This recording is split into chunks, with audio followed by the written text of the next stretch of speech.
বাড়িতে চিকেন এলেই আমি 2 পিস চিকেন সবসময় আলাদা করে রাখি, যাতে এই রেসিপিটি তৈরি করতে পারি। এটি হয় ভীষণ খাস্তা আর সহজেই তৈরি হয়ে যায়, খেতে দুর্দান্ত স্বাদের হয়।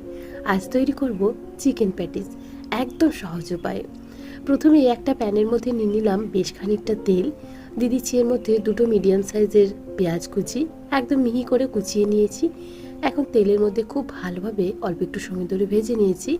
দিয়ে দিলাম কাঁচা লঙ্কা কুচি, আপনারা নিজেদের পছন্দ অনুযায়ী এখানে ঝালটা ব্যবহার করে নেবেন। এখন কাঁচা লঙ্কা আর পেঁয়াজটাকে খুব ভালোভাবে অল্প একটু সময় ধরে ভেজে নিয়েছি। এখন এরই মধ্যে দিয়ে দিচ্ছি 2 চামচ পরিমাণে আদা রসুনের পেস্ট।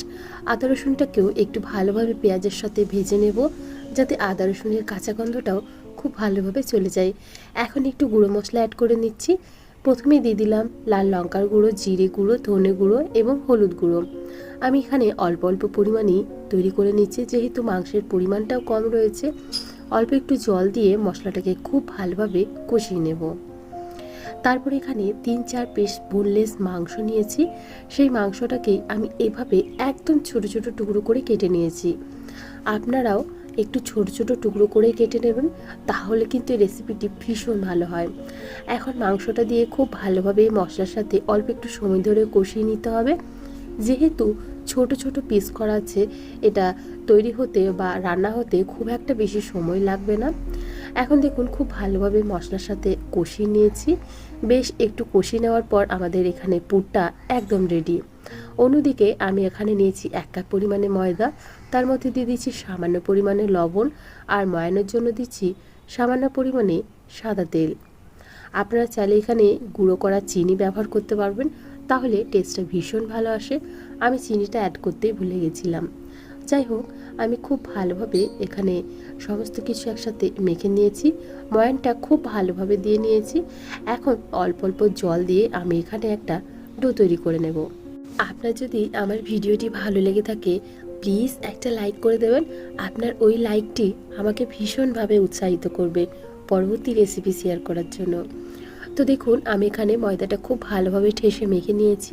এখন এখান থেকেই ছোট ছোট আকারে লেচি কেটে নিয়েছি।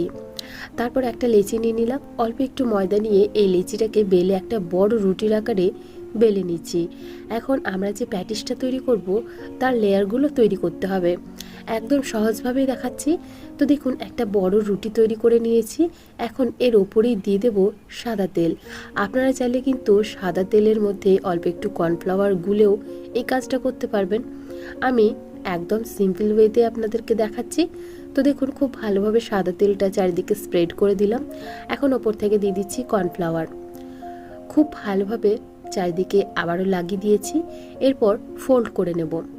এইভাবে যদি তৈরি করেন তাহলে লেয়ারগুলো খুব সুন্দরভাবে বোঝা যায় এবং বেশ খাস্তা তৈরি হয়, আর প্রত্যেকটা লেয়ার আপনি বুঝতে পারবেন।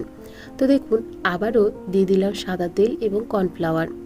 এইভাবেই প্রত্যেকটা ভাঁজে কিন্তু আমাদেরকে সাদা তেল এবং কর্নফ্লাওয়ারটা দিতে হবে। আপনারা চাইলে কিন্তু সাদা তেলের মধ্যে কর্নফ্লাওয়ারটা গুলে নিতে পারেন, তারপর এভাবে ব্রাশ দিয়ে করে নিতে পারেন, কিন্তু আমি ঠিক এভাবেই তৈরি করছি।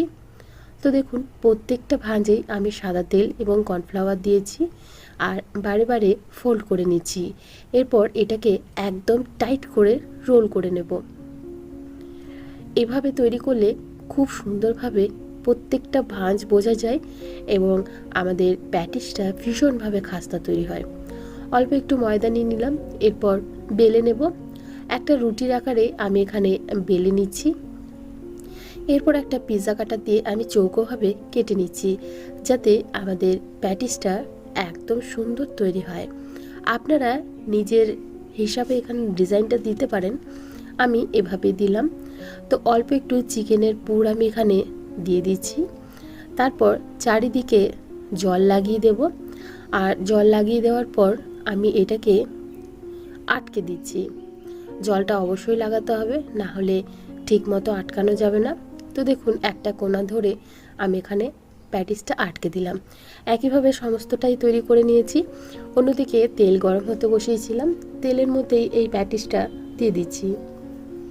তো দেখুন খুব সুন্দরভাবে কিন্তু এই প্যাটিসগুলো খুব তাড়াতাড়ি হয়ে যায় আর খেতে কিন্তু অত্যন্ত সুস্বাদু লাগে। মাত্র 2 থেকে 3 পিস চিকেনেই কিন্তু আপনারা এরকম প্যাটিস তৈরি করে নিতে পারবেন। তো হালকা আছে আমি সমস্ত প্যাটিসগুলো ভেজে নিয়েছি। তৈরি হয়ে গেল আমাদের চিকেন প্যাটিস। ভিডিওটি যদি ভালো লেগে থাকে অবশ্যই বাড়িতে একবার ট্রাই করে দেখবেন। ভীষণ সুন্দর হয় আর খেতেও ভীষণ টেস্টি হয়। আর এখন দেখিয়ে দিচ্ছি ভেতরটা ঠিক কী রকম হয়েছে। আশা করি লেয়ারগুলো আপনারা দেখেই বুঝতে পারছেন। এইভাবে মুচমুচে খাস্তা প্যাটিস কিন্তু সবার পছন্দ হবে। আজকে তাহলে এখানেই বিদায় জানাচ্ছি। আবারও হাজির হয়ে যাব অন্য কোনো দিন অন্য কোনো রেসিপি নিয়ে। ভালো থাকবেন, সুস্থ থাকবেন এবং ভিডিওটি সম্পূর্ণ দেখার জন্য আপনাদের সবাইকে অসংখ্য ধন্যবাদ। বাই।